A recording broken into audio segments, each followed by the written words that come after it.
సౌరశక్తి రంగంలో ప్రపంచంలోనే అగ్రగామిగా నిలవాలని లక్ష్యంగా పెట్టుకున్న భారతదేశానికి ఒక కొత్త సవాలు ఎదురవుతుంది.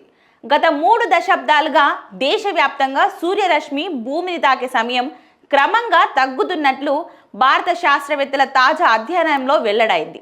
వాయు కాలుష్యం, మేఘాలు, స్థానిక వాతావరణ పరిస్థితులే ఈ మార్పునకు ప్రధాన కారణంగా నిలుస్తున్నాయి.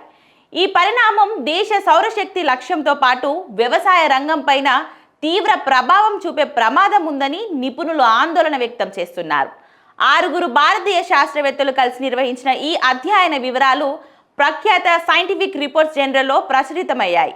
Banaras Hindu university, Indian institute of tropical meteorology, భారత వాతావరణ శాఖకు చెందిన శాస్త్రవేత్తలు 1988 నుంచి 2018 మధ్య కాలంలోనే 20 వాతావరణ కేంద్రాల నుంచి సేకరించిన డేటాను విశ్లేషించారు.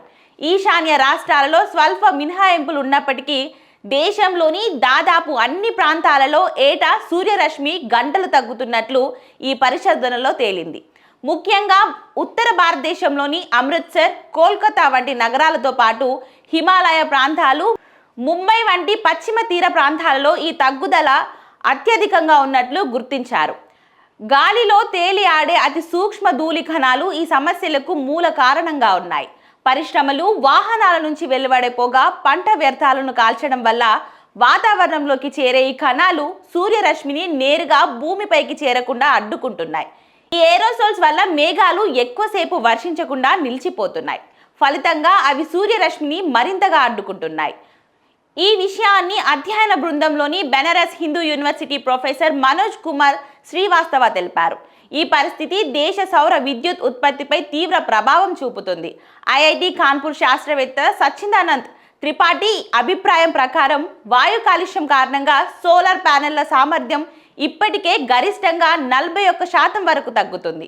దీనివల్ల ఏటా $245 మిలియన్ల నుంచి $835 మిలియన్ మేర విద్యుత్ ఉత్పత్తికి నష్టం వాటిల్లుతుంది. అదే సమయంలో దేశంలోని అత్యంత కలుషిత ప్రాంతాలలో వరి, గోధుమ వంటి పంటలు దిగుబడి 36% నుంచి 50% వరకు పడిపోవడానికి లేదా కాలుష్యమే కారణమని ఆయన వివరించారు. 2030 నాటికి 500 గిగావాట్ల ఇంధనాన్ని ఉత్పత్తి చేయాలన్న భారత లక్ష్యాన్ని తగ్గుతున్న సూర్యరశ్మి గంటల పెద్ద అడ్డంకిగా మారే అవకాశం ఉందని తెలిపారు. ప్రపంచంలోని ఇతర దేశాలైన యూరప్, చైనాలు కూడా గతంలో ఇలాంటి సమస్యలను ఎదుర్కొన్నాయి.